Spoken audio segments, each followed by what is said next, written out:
आप लोग ये बताओ, पहले आप सब लोग ये बताओ, ईमानदारी से बताना। कल्पना कीजिए कि आज से साल 2 साल बाद आपके घर पे आपके विवाह की बात चल रही हो, चलेगी? मान लो चल रही है, ठीक है। और इस बीच में आपने ये कहा कि पेरेंट्स से कहा कि मैं अपनी इच्छा से विवाह करना चाहता हूँ या करना चाहती हूँ, मान लीजिए। और हर व्यक्ति के पेरेंट्स तो जैसे नहीं होंगे, हर समाज का अपना माहौल होता है। और मान लीजिए आपके पेरेंट्स ये कह दें कि ये हमारे घर में नहीं चलेगा। आप में से कितने लोग इस फैसले के लिए अपने पेरेंट्स और परिवार के विरुद्ध विद्रोह करने को तैयार हैं? हाथ खड़ा करें जरा। ऐसे लोगों की संख्या 10 के आसपास है। आप तनाव मत लीजिए, तनाव मत लीजिए, मैं सिर्फ कुछ सवाल पूछ रहा हूँ। अच्छा रुको रुको, पहले ये बताओ, आप में से कितने लोगों को पता है कि विद्रोह की नौबत नहीं आएगी, मान जाएंगे? हाथ खड़ा कर लो बस। अब खुश हो गए आप लोग कि आपके आप चाहते थे हमारे पेरेंट्स का सम्मान नहीं हुआ, तो सम्मान कर दिया उनका। चलो भाई, बहुत सारे बच्चे हैं, उनको दिक्कत नहीं है कि वो कहेंगे, पेरेंट्स कहेंगे वाह वाह क्या बात है, ले आओ, उठा लाओ, जो भी है ले आओ उसको, है ना, बढ़िया हो गया। अब बताओ कितने लोग मानते हैं कि हमारे पेरेंट्स हमारी चॉइस के मामले में नकारात्मक मूड रखेंगे, सकारात्मक नहीं रखेंगे? ऐसे लोग कितने हैं? ऐसे लोगों की संख्या करीब 25 है। अब बताओ आप में से ऐसे कितने लोग हैं जो जानते हैं कि पेरेंट्स हमारी चॉइस को नहीं मानेंगे, लेकिन अंततः आप विवाह करेंगे उन्हीं की चॉइस से, बेशक वो आपकी चॉइस ना हो? हाथ खड़ा कर लो, शर्मा मत, एकदम मत शर्माओ। ऐसे लोगों की संख्या करीब 15 के आसपास है, 15-20। मैं आपसे ये नहीं कह रहा कि आप अच्छा करेंगे बुरा करेंगे क्या करेंगे, मैं सिर्फ ये जानना चाह रहा हूँ संख्या कितनी है। और इस क्लासरूम में ऐसे करीब 20 लोग बैठे हैं। अब इन 20, ईश्वर ना करे कि ऐसा हो आपके साथ, आपको अच्छा जीवन साथी मिले, लेकिन मान लीजिए कि ऐसी स्थिति हुई, अब आप में समाज से विद्रोह करने का साहस नहीं है, समाज ने अपनी इच्छा थोप दी आपके ऊपर, विद्रोह आप कर नहीं पाए, आपने विवाह किया। और ये कहने की बात है कि विवाह के बाद प्रेम हो ही जाता है, कई बार नहीं संगति बैठती इसमें, ऐसा क्या है, नहीं बैठती कई बार। तो कुछ लोग ऐसे जरूर होंगे जो जीवन भर असंगतिपूर्ण जीवन जिएंगे, क्योंकि समाज ने उनको एक खास फैसले के लिए बाध्य किया और वो उस फैसले को मन से अपना नहीं सके किसी भी स्थिति में। इस सेंस में कहते हैं कि भय एक बहुत बड़ी भूमिका इसमें निभाता है। समाधान क्या है?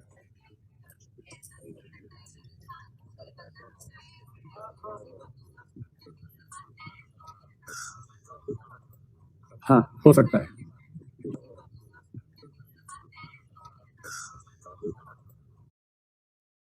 ये वाला सवाल ठीक था। सवाल ये था कि ऐसा क्या नहीं हो सकता कि समाज भय ना पैदा करे, व्यक्ति से कहा जाए कि अपनी चॉइस से आप देख लो, आपने अपनी चॉइस से ही फैसला लिया, बाद में वो चॉइस उल्टी पड़ गई आपके ऊपर, अब आप किसी को कह भी नहीं सकते और फिर डिसोनेंस में चले गए। ये भी हो सकता है, ऐसा भी होता है। लेकिन वहां कम से कम उसकी वजह भय नहीं होती है। और भय होगा तो सिर्फ ये कि लोग कहेंगे वाह अपना फैसला करने चले थे, देखो मुंह देखो इनका, अपना फैसला, वहां ये वाला भय होगा, निंदा वाला भय होगा। संज्ञानात्मक असंगति अगर किसी के जीवन में आई गई है, उसका समाधान कैसे होगा? इसका समाधान करने के 2 तरीके हैं। पहला तरीका प्रत्यक्ष तरीका, यानी कि डायरेक्ट इस पर क्या स्टेप लिया जा सकता है, और दूसरा तरीका है कि इनडायरेक्ट इसके सॉल्यूशंस क्या हैं। डायरेक्ट सॉल्यूशन में हम कोशिश करते हैं कि उस समस्या का समाधान ही हो जाए, और इनडायरेक्ट में हम कोशिश करते हैं कि समस्या पर सीधी उससे मुठभेड़ ना करते हुए अन्य वैकल्पिक उपायों से अपना जीवन बेहतर बनाने का प्रयास करें, अपने जीवन की कठिनाइयां थोड़ी सी कम कर लें। ये तरीका है। प्रत्यक्ष समाधान में सबसे पहला समाधान तो सीधा सा है कि एटीट्यूड या बिहेवियर में से किसी को बदल लेना।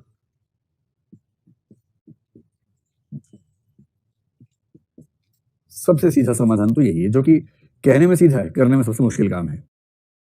कि आपका एटीट्यूड है एक्स, बिहेवियर है एक्स का विपरीत, वाई मान लीजिए। अब आपको चिंता क्या है? एक तो अपनी चिंता है कि भीतर आपको खुद ही अच्छा नहीं लग रहा है कि आपकी 2 चीजों में असंगति है। दूसरी चिंता ये भी है कि लोग निंदा करते हैं, आलोचना करते हैं, सवाल पूछते हैं, तो जवाब देना मुश्किल हो जाता है। 2 ही तरीके हैं, या तो आप जैसे एटीट्यूड एक्स है, बिहेवियर वाई है, या तो आप कहें कि आज से मेरा एटीट्यूड भी वाई हो गया, एक्स है ही नहीं, बात ही खत्म हो गई। आप रेवेन्यू सर्विस में काम करते हैं, ईमानदारी शुरू से बहुत ज्यादा रही है आपके अंदर, लेकिन परिस्थितियों ने ऐसा बनाया कि थोड़ा बहुत करप्शन करना शुरू कर दिया है। और कम से कम 8-10 लोग तो जानते ही करप्शन कर रहे हैं आप, बेशक थोड़ा ही कर रहे हैं, बाकी लोगों से कम कर रहे हैं, पर कर तो रही हैं। अब आपको खुद भी खराब लगता है सोच के, और उनमें से एक आध व्यक्ति के बाद मुस्कुरा देता है आपको देख के कि और sir welcome to the league, welcome to the team, ऐसे बोले तो मुस्कुरा के, आपको बड़ा खराब लगता है। क्योंकि आपने 50 मंचों पर ये बात पहले कह रखी है कि नौकरी करने का मजा तभी है जब व्यक्ति ईमानदारी से काम करे, वरना क्या रखा है सब में। अब 2 ही तरीके बचे हैं, या तो ढिंडोरा पीटना शुरू कर दो कि अरे बिना मतलब ईमानदारी से काम करना संभव ही नहीं, बेकार की बात है सब, या तो आदमी ये कह दे, कम से कम जब ये कहना शुरू कर देगा तो कोई पूछेगा कि सर आप कहेंगे मैं तो ये कहता हूँ, क्या दिक्कत है, इसमें तो कोई कॉन्ट्रडिक्शन है ही नहीं, वही बोलता हूँ वही करता हूँ। इसे जो महाकरप्ट लोग होते हैं ना, वो ढिंडोरा नहीं पीटते कुछ भी, उनके सिद्धांत बड़े स्पष्ट होते हैं, फंडामेंटल्स एकदम क्लियर होते हैं। कोई उनसे पूछे कि आप करप्शन करते हैं, बोले हाँ, तो नौकरी क्यों करते हैं, इसे तो करते हैं नौकरी, और क्यों करेंगे नौकरी, एकदम क्लियर, कोई कंफ्यूजन नहीं। IRS क्यों बनना चाहते हैं, क्योंकि वो IRS है, उसमें आर से रेवेन्यू बनता है, इसलिए करना चाहते हैं, इसमें क्या सोचना है। इतना क्लियर उनका सिद्धांत है कि उन्हें कोई डाउट ही नहीं है, न संकोच है, उन्हें कोई डिसोनेंस नहीं होने वाला। करप्शन करने की घोषणा थी, करप्शन का इरादा था, करप्शन के लिए तैयारी की थी, करप्शन कर रहे हैं, सुसंगति है जीवन में। और जो कह रहा था कि देश की सेवा करने के लिए IRS बनना चाहता हूं, दिक्कत उसी को है। 8 साल देश की सेवा की, बाकी दोस्तों ने अपने घर बना लिए, बंगले बना लिए, गाड़ियां खरीद ली, ये मारुति 800 में घूम रहा है, पंचर हो जाती बीच बीच में, घर वाले ताना देते हैं कि पापा ने क्या सोचा शादी करी तुमसे, सोचा था IRS हो, पूरा हूं तो नहीं पापा ने थोड़ा सोचा था। अब ये सब होते होते अंत में उसको लगता है कि छोड़ो यार, इस रास्ते पे चलता हूं। पर उन घोषणाओं का क्या करें जो पहले कर रखी हैं। उन घोषणाओं से बचने के लिए या तो घोषणा कर दे कि अब से भाई यही मेरा एटीट्यूड है, और नहीं तो फिर थोड़ा सा और मजबूत रास्ता। और मजबूत रास्ता क्या है, इसमें एक्स ले आए कि जो मेरे व्यवहार में विचलन है, अब से व्यवहार में विचलन नहीं आएगा, चाहे जो हो जाए। तो यदि एटीट्यूड एक्स है और व्यवहार वाई है, तो या तो व्यवहार को एक्स कर दो या एटीट्यूड को वाई कर दो। इनमें से ज्यादा आसान है एटीट्यूड को चेंज कर लेना, क्योंकि व्यवहार को चेंज करना बहुत आसान नहीं होता है। जब व्यक्ति असंगति में होता है, इसका मतलब है कि उस व्यवहार का इतना आदी है या उस व्यवहार से उसको इतना फायदा हो रहा है कि वो फायदा छोड़ने को तैयार नहीं होगा, इस वजह से करता है। एक तो ये है, कहने में सबसे आसान है, करने में सबसे मुश्किल काम है, इनमें से कोई एक तरीका वो अपना सकता है। सेकंड, अगर इस तरीके से वो ना जाना चाहे आगे, तो क्या कर सकता है। सेकंड तरीका है एडिशनल इंफॉर्मेशन, अतिरिक्त जानकारी एकत्रित करना।